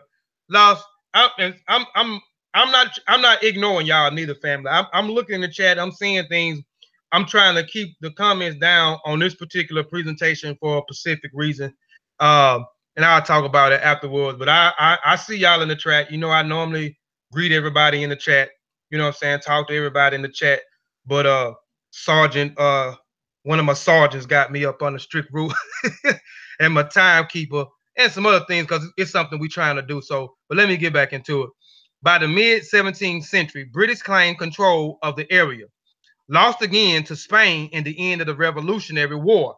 So in the early mid 1800s, what Florida today was ostensibly under Spanish control, while territories to the others were held by the United States. The challenging terrain of the peninsula, especially in a dense tropical swampland, would make attractive of a haven for African freedmen and those who escaped slavery from the north. Cultural African people had more in common with the native nation than the European slaveholders. Both native and African culture valued families above economic profits and had a different relations to the land than the European did. So the native and the Africans, they did have a lot of similarities in their culture as well, and they did get along in a certain way. These Native Americans did own a lot of our ancestors, and we're gonna get into that. I think hold on. Oh. Throughout the shift from black settlements to the black Seminoles, villages and towns, the emancipated Africans maintained their African religious values. According to Ogunle, the belief trusted and relied upon the supernatural intervention of their African gods and departed ancestors for the well-being of their community. Throughout both black settlements and black Seminoles, villages and towns, shrines and altars dedicated to various deities and ancestors were located.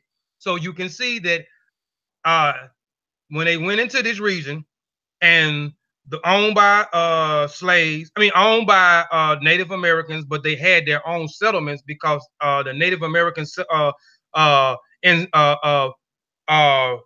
they did not, their slavery did not consist in the horrendous acts and in the horrendous ways as the Europeans had. We lived off to ourselves on our own settlements. We intertwined. They let us marry with their Native American members. They allow us to be members and not citizens. But again, like I stated in a previous slide, if the black Seminole man would marry the Native American woman, the black Seminole man will be only a member, but their child will be a citizen of their tribe. He will be recognized as a part of that tribe, being a part of that tribe. But the father would not. He will only be a member. And they only married with those Seminole Indians because there were more men runaways than there were of African runaway women.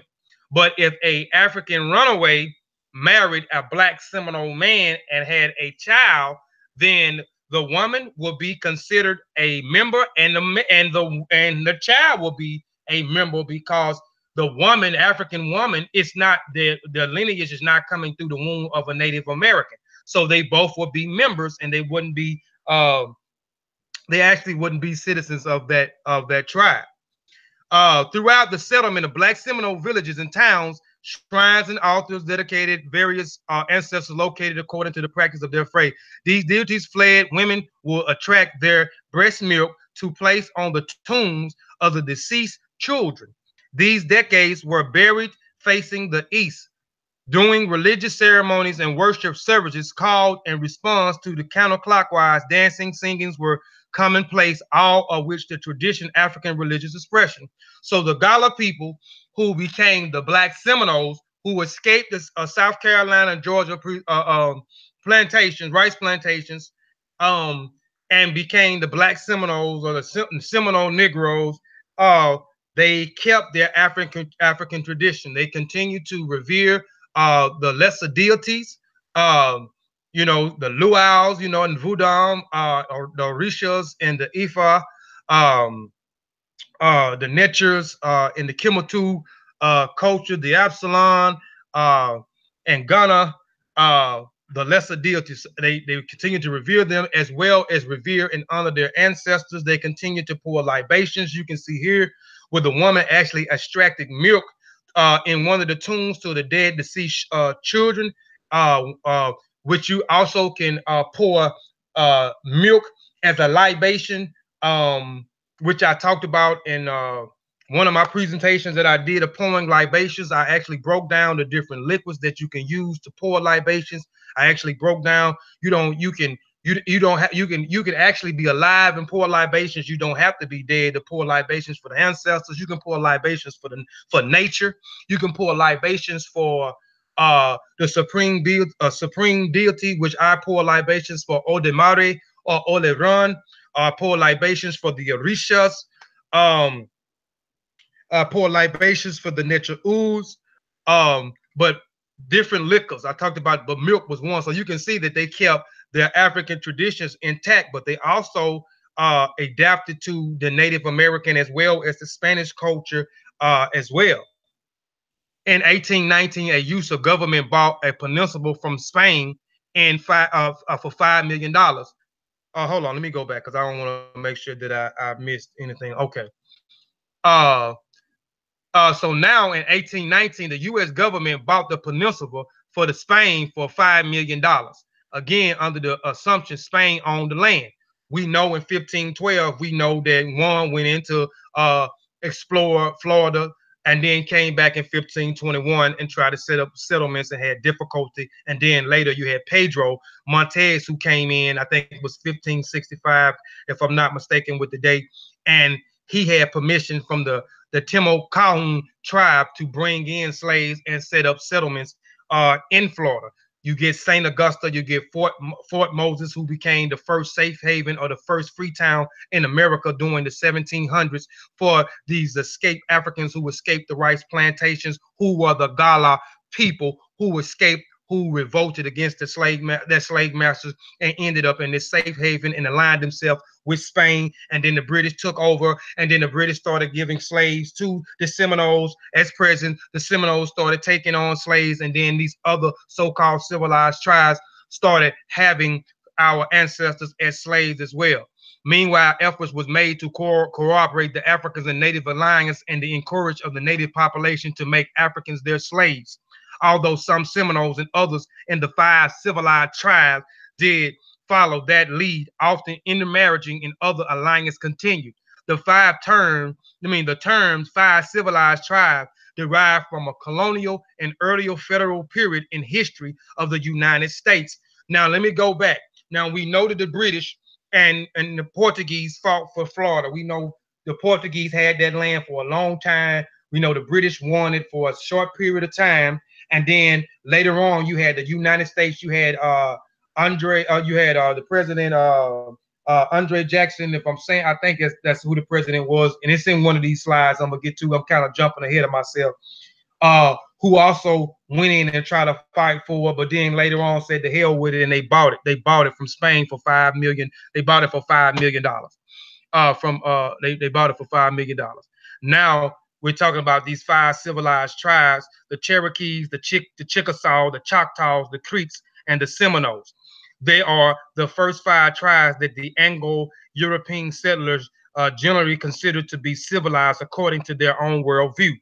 Examples of the colonial tribute adopted by these five tribes included Christianity, centralizing government, literacy, marking, participating, writing constitution, intermarriage with the white Americans, and plantation slavery practice. So these are why the Europeans started to call them civilized, the five civilized tribes, because basically the Cherokee, the Choctaw, the Creek, the Chickasaw, and the Seminole, they actually adopted the European way of life.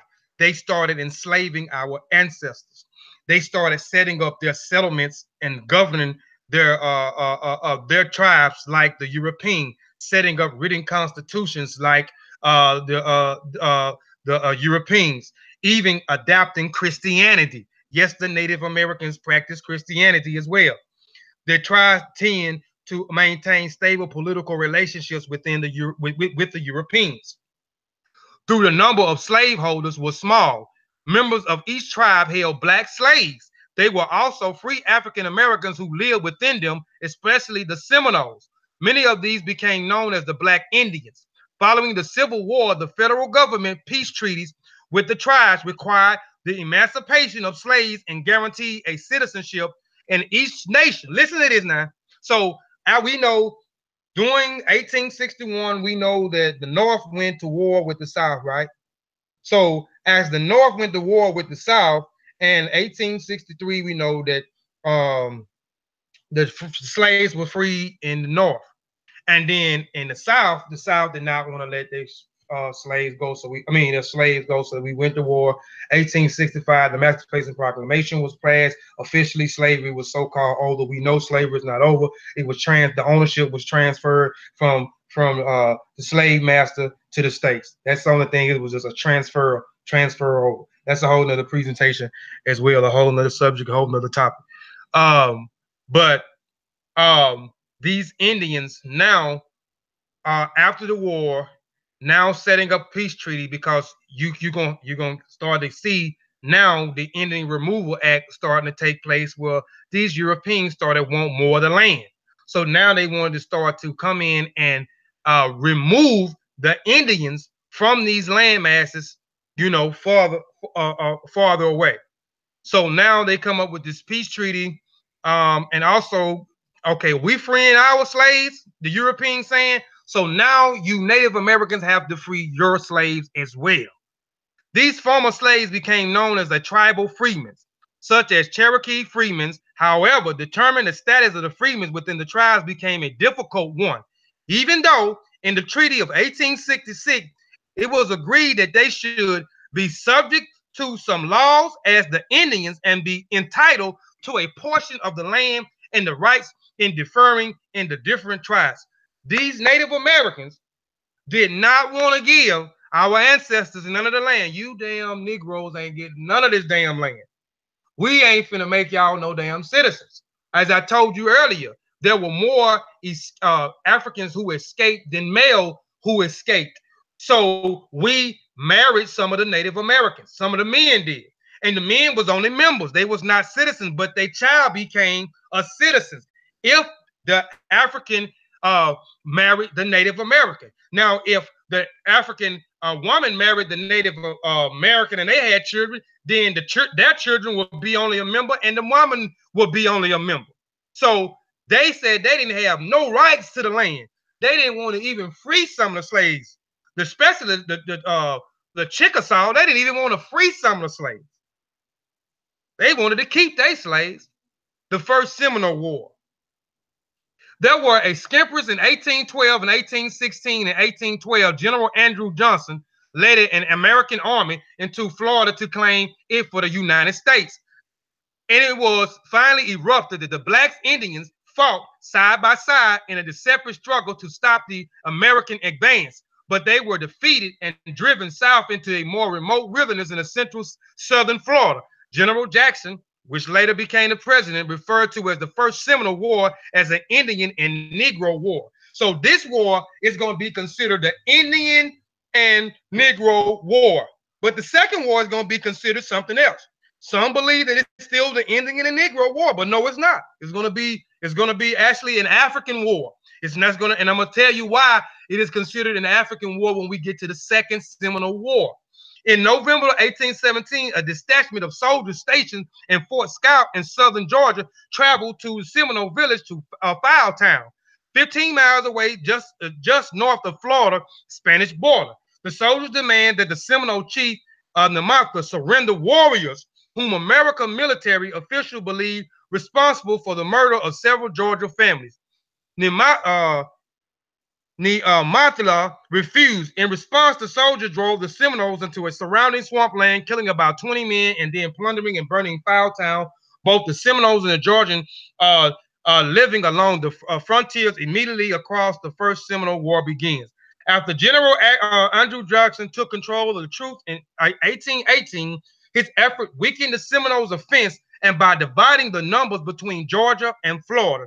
In April of the year, Jackson and his troops marched against the Seminole village along the Swawana River, ultimately chasing the Seminoles into the Alkinsany Swamp. Jackson then left Georgia and marched mostly opposed through East Florida, destroying the Seminoles towns, Spanish forts, and British plantation.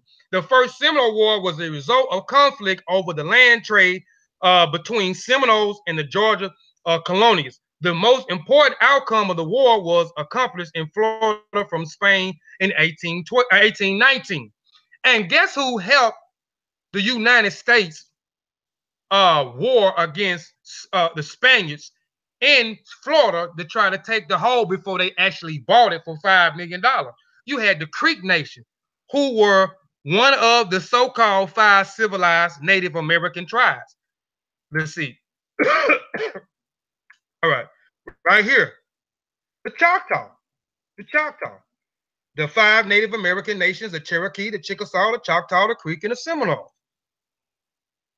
All right, so you had the Creek that aligned themselves with the United States, because again, those 5, the only reason why the Europeans recognize them as civilized because they adapted the European culture, way of life, Christianity.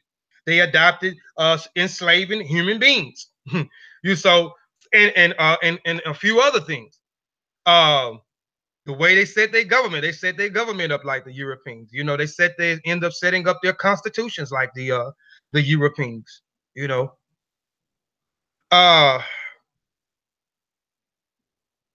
Okay. In April of the year, Jackson and his troops marched against the Seminole village along the Swampswamp Villa, opening chasing Seminoles into the Okiki Swamp. Jackson left Georgia and marched mostly unopposed through East Florida, destroying Seminole towns, Spanish forts, British plantations. The First Seminole War was a result of conflict over land. I already read this. Second Seminole War. Okay, so the First Seminole War was, it said it was a war of, it was a Negro and Native American war.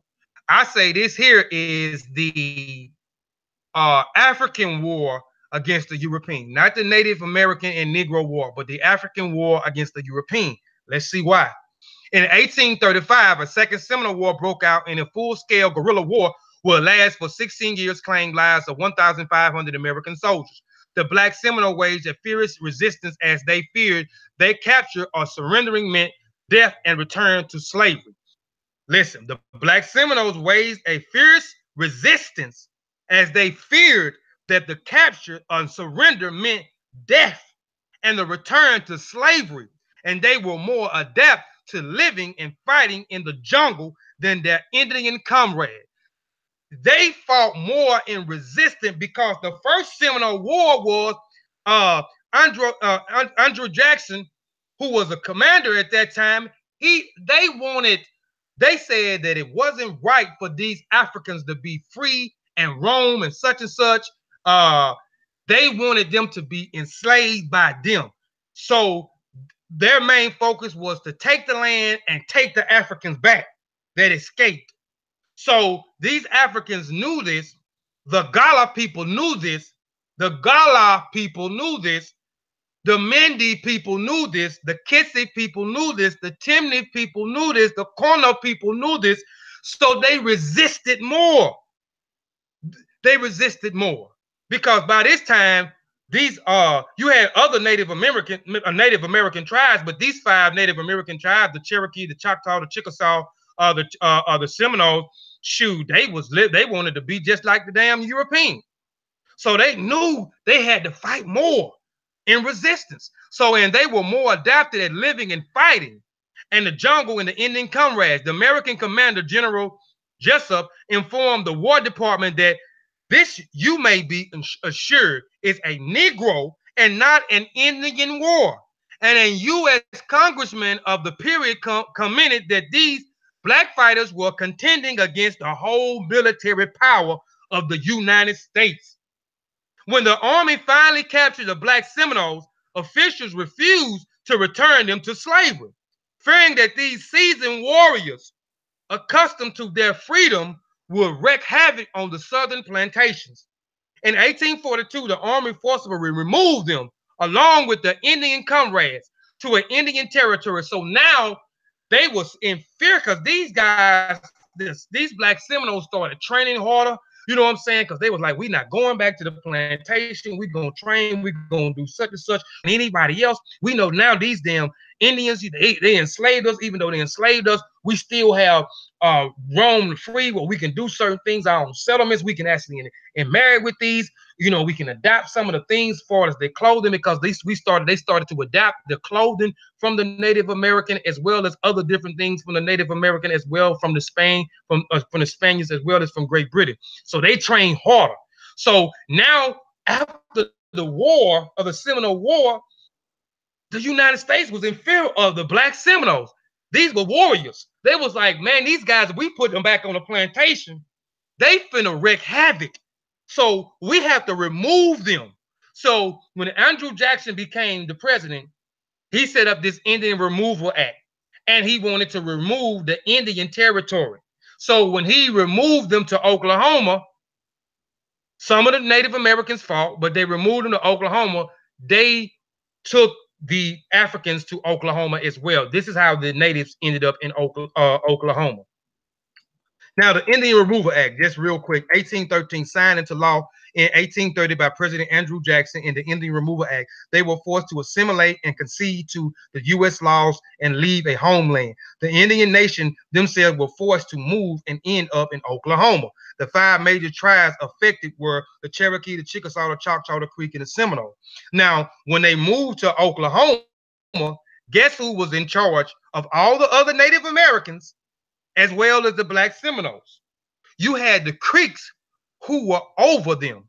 The black Seminoles exiled from their Florida stronghold and were forced to continue their struggle from freedom on the western frontier in Oklahoma. The government put them under the authority of the Creek Indians, slave owners who tried to curb their freedom. And the white slave traders came at night to kidnap the women and the children. The Creek allowed them.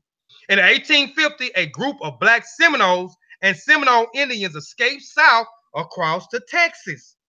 Because again, you had other Indian tribes also who came into St. Augustus and Fort Moses, escaping the European, fighting back and forth during the same period of Florida becoming a safe haven and becoming a free town for the slaves who escaped South Carolina and Georgia rice plantation, the Gullah people who escaped it and came to Florida. So you had other Native Americans, but you had these 5 so-called civilized groups that actually took on the perspective and the role and identified themselves like the Europeans did. So the Creek was an authority over them. A group of black Seminoles Indians escaped and they went into Texas to a desert badland and in northern Mexico. They established a free settlement as in Florida. So they went into Texas as well as in Mexico, and they established their own settlement, free settlement, beginning to attract runaway slaves from across the borders. And in 1855, a heavily armed band of Texas Rangers rode into Mexico to destroy the Seminole settlement. But the blacks and Indians stopped them and forced them back into the U.S.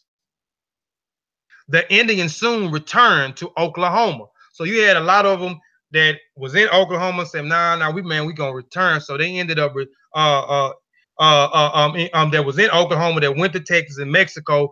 They actually returned back to Oklahoma because they was forced out of Florida by the United States government. But the Black Seminoles remained in Mexico, fighting constantly. So the Indians returned to Oklahoma now. The Black Seminoles, who are the Gullah people, the Mindi, the Piesie, the Basa, the Kono, and so on,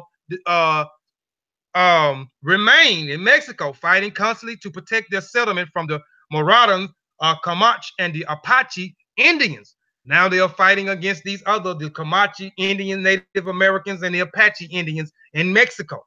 Now they are fighting against these Indians for the land, for the territory. In 1870, after the emancipation of the slaves in the United States, the U.S. Cavalry, Southern Texas, invited some of the Black Seminoles to return and join the Army. And an official established the Seminole Negro Indian Scouts. In 1875, 3 of the scouts won a congressional medical honor, American highest military decoration. So a lot of the Black Seminoles went and helped later on to fight. And the only reason why they went later on to fight is because the Black Seminoles became warriors. They trained extensively when they was in Florida, especially you know, they said that the Black Seminoles was more of a resistance than the Indians were because they did not want to be enslaved. Because by this time, the so-called civilized Indians, especially the 5 tribes, they started, you know, practicing, you know, the bad, practicing these bad behaviors that the European had, slavery and so forth, or Christianity, and so forth. So now the United States recognized the Black Seminoles for their warrior skill set. Am I still live, family? Might have been my phone just messed up. Look like I'm still live. Let me know if I'm still live. Somebody just say yes. Nobody don't say yes. I know I ain't live no more. I think I'm still live. You live, man. Okay. Yeah, shoot, I forgot y'all still in here. I'm about to wrap it up too. The Negro Indian Scouts. In 1875, 3 of the scouts won a congressional medical honor, America's highest military decoration, and a single engaged with the Comanche Indians on the Peco River. The Black Seminoles had fled the rice plantation, built their own free settlement in Florida wilderness, and then fought amongst continuous for 50 years to preserve their freedom. And it is little wonder that they should provide some of the finest soldiers in the U.S. Cavalry. And that's why they came back and got them, because they understood that these guys were warriors. So now the United States wanted them to be a part of their military factory, and they fought beside the United States. And those are some pictures of some of the Seminoles scouts right there at the bottom. Then here's a little thing: the Seminole Negro Indian Scouts Detachment of 1870 to 1941, Fort Clark's Honor Corps. You can go back and pause it and read that rest of that at the bottom there. Today there are still small, so you don't even hear. We don't even hear about the Black Seminole scouts who fought side by side in the United States, went and got these guys because they knew that these guys now developed a warrior skill set of fighting. Today, there are still a small Black Seminole community scattered by wars across North America and the West Indies. The Black Indians live on Negros Island in the Bahamas, where their ancestors escaped from Florida after the First Seminole War. So after the First Seminole War, you had some that went into escaped and went into the Bahamas. The Seminole freedmen, the largest group, lived in a rural Seminole county, Oklahoma, where they are still official members of the Seminole Indian Nation. The Mascagos dwelled in the dusty desert town of Nacimientos and the state of Kohala in northern Mexico. And finally, the Scouts live in Braxtonville, Texas, outside of the walls of the oldest forts where the grandfathers served in the U.S. Cavalry. These groups have lost almost all contact. Listen, these 3 groups have lost. So let me go back so you can kind of walk with me. These Seminoles freedmen, the largest group, lived in a rural Seminole County, Oklahoma. So they're talking about one vast group now that live in Oklahoma and what they call Seminole County, where there are still official members of Seminole Indian nations. The Mascagos dwelled in the dusty desert town of Nacimientos of the state of Kohala in northern Mexico. We know some went into Texas and New Mexico, right? So that's another group. You got Oklahoma, you got Mexico now. And then finally the scouts who later left Mexico and went and formed the Black Seminole Scouts and fought in the U.S. Cavalry with the United States, because the United States recognized these Black Seminoles for their warring tactics, their skills, and so forth, you know, specifically during the Second Seminole War. Live in Braxtonville, Texas. So now you got Oklahoma, you got Mexico, and you got Texas. So now these three groups have, this says, now let's go back. These groups have lost almost all contact with one another, but they have all retained the memory of their ancestors' gallant fight for freedom in Florida wilderness. So they remember the fight in Florida, but they don't remember, because remember, a lot of those Africans who escaped, they married Native American Indians, women, and their children became citizens, but they stayed members. So a lot of them don't even remember that a lot of them the offsprings or Africans as well who came from South Carolina and Georgia, who escaped and went into Florida, because they stayed in Florida for a long time until the United States actually came in. In 1978, Dr. Ian Hancock discovered the elders among the Texas Scouts still speaking dialects of Gullah. So these people still, some of the Texas Scouts, the Black Seminoles, still are speaking that Gullah dialect. We know that the Gullah language developed from the Creole language that was spoken in Sierra Leone and Liberia when Great Britain had Sierra Leone and Liberia at that point of time. And we know the Gullah people, the G-O-L-A, the Gullah people comes from Liberia and Sierra Leone. So, and we know that during that time, the British had it, and before later on, this individual bought Bunk's Island and established a relationship with a rich merchant in the United States, and then went back and forth and created this big economic boom of his rice plantations of selling our ancestors specifically from Sierra. They didn't get they didn't go nowhere else but Sierra Leone and Liberia. But these guys kept the dialect of the Gullah. 140 after the ancestors were exiled from Florida, as much as 200 years after their early ancestors escaped the rice plantation in South Carolina and Georgia.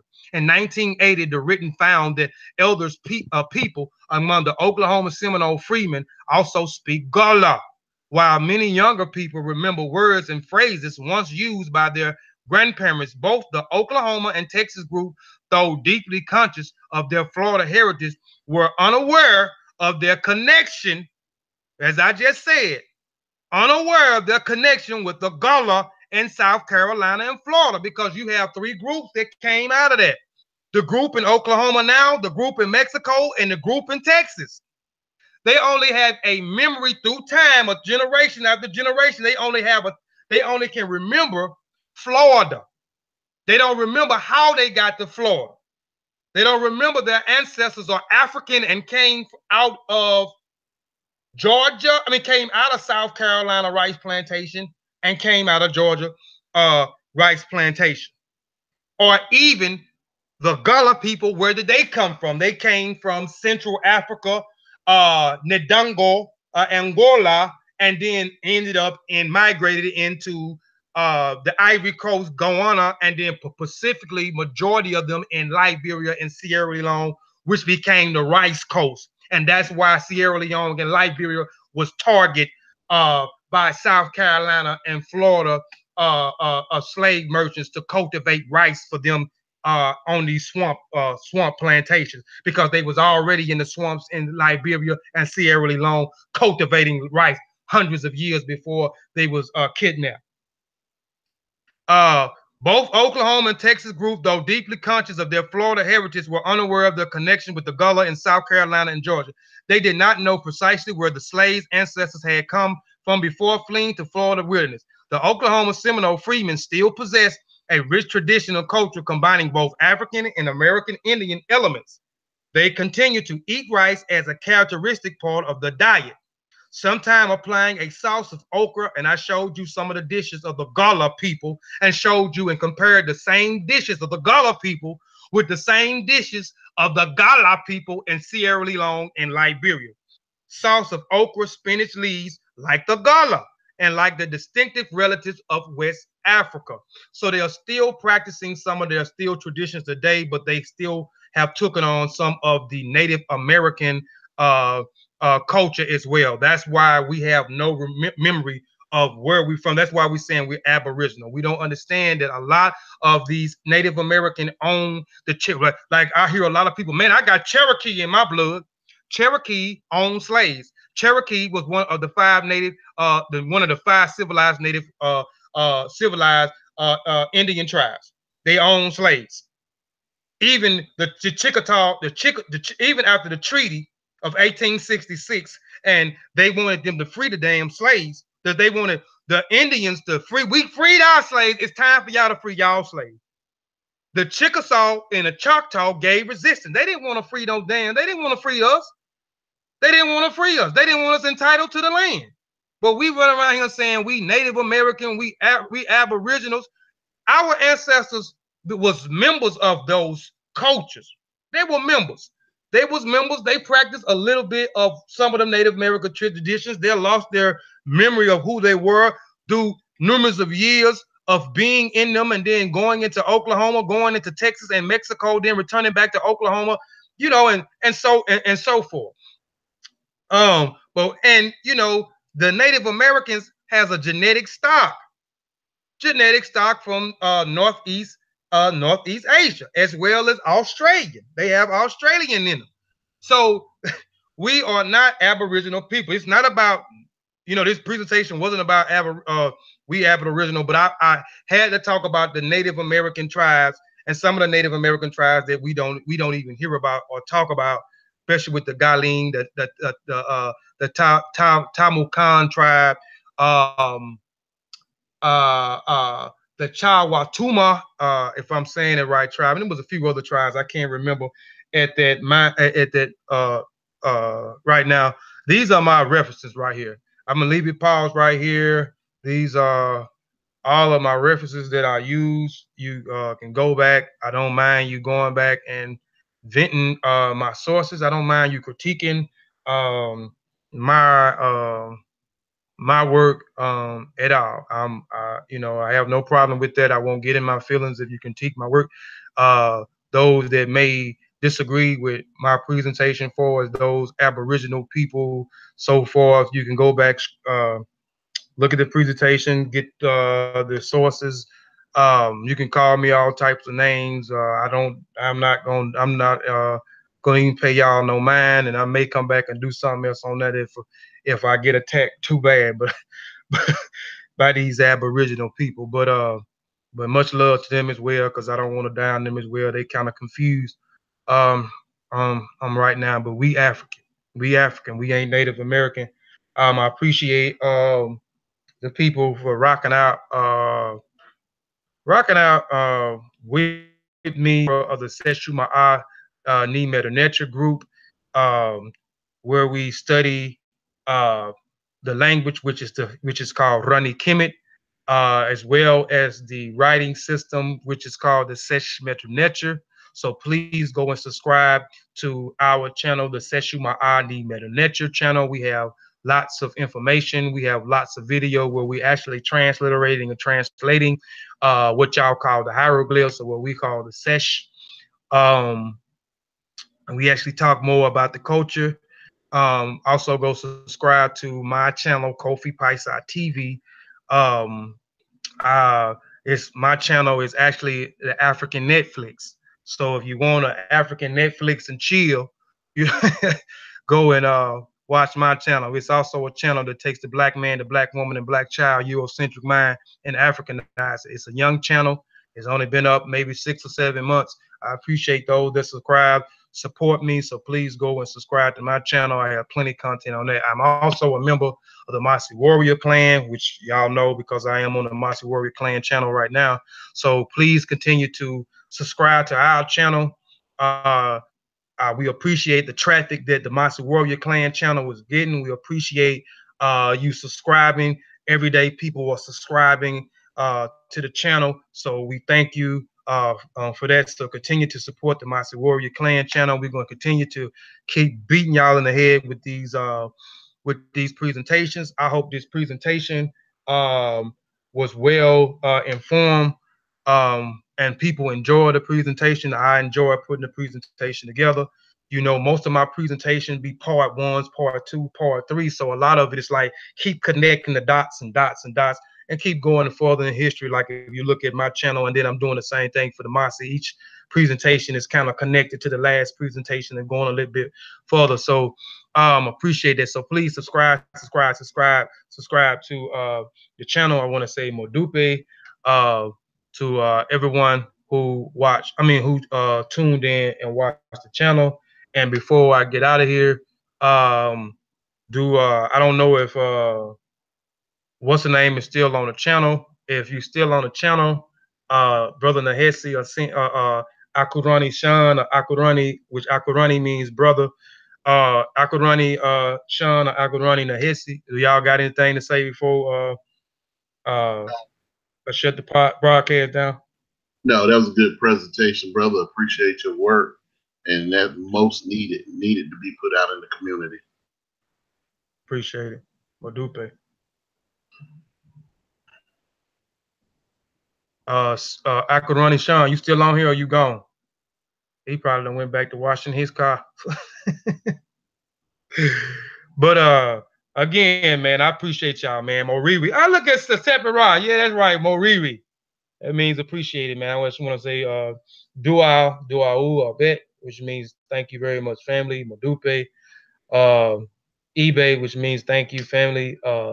Shem Imhotep means depart in peace. And I see y'all next time. We out. Mossy Warrior Clan up.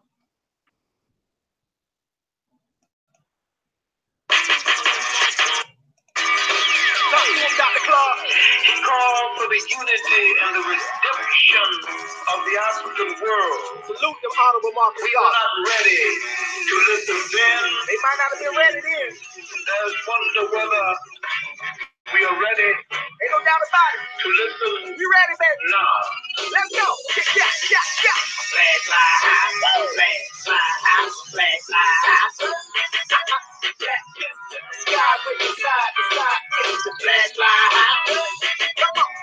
Flag fly high. Flag fly high. Flag fly high. All these G's on the rise, all eyes will recognize the flag fly high. Hold it high. Let it fly. Rebel colors forever. Bobby would never die. On my 90, the throne ready. Let's take a ride. Cash won't fix me and don't choose a side. This is the bad for the warriors. Solo travel yet still bad glorious. Yeah. Black power represents us. You either rolling with Africa or against us. Flag fly high. Flag fly high. Flag fly high. Black kiss in the sky, waving side to side. It's the flag fly high. Come on. Flag fly high. Flag fly high. Flag fly high. All these G's on the rise, all eyes will recognize the flag fly high. The red is for the blood. I got the best stock. The rest got blood. The black is for the gods, validated and elevated, holding the main charge. The green is for the cradle. Africa, everything first, the earth stable. Secular sin, put it together as a symbol of liberation. That's how we get the letters RBG. Flag fly high, flag fly high, flag fly high. Black fists in the sky, waving side to side. It's the flag fly high. Come on. Flag fly high, flag fly high, flag fly high.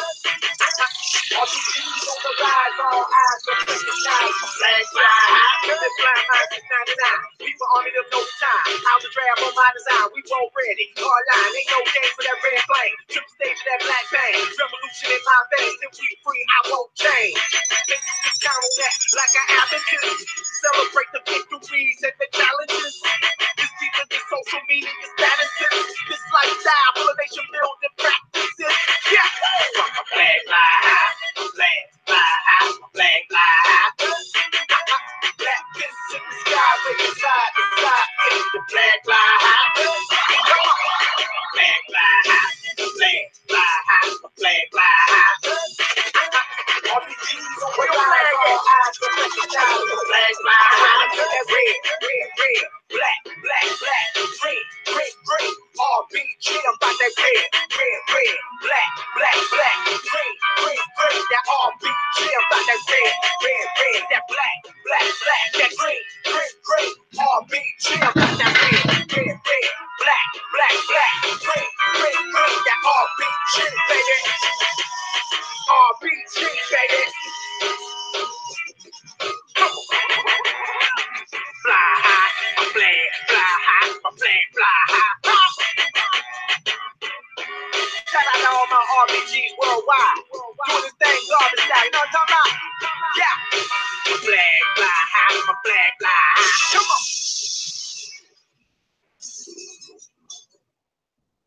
Flag, fly high, my flag, fly high, my flag, fly high. RPGs on the rise, all eyes gonna recognize. My flag, fly high. Black power, black power, black power. Oh, it's so real, though. It's so real.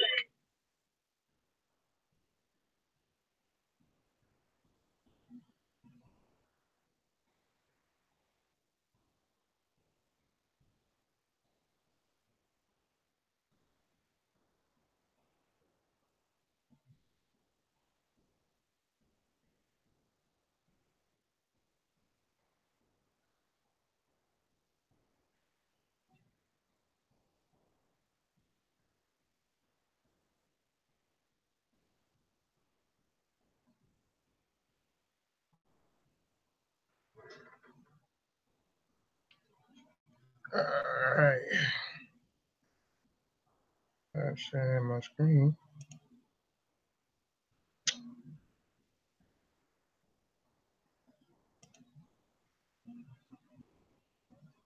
Peace.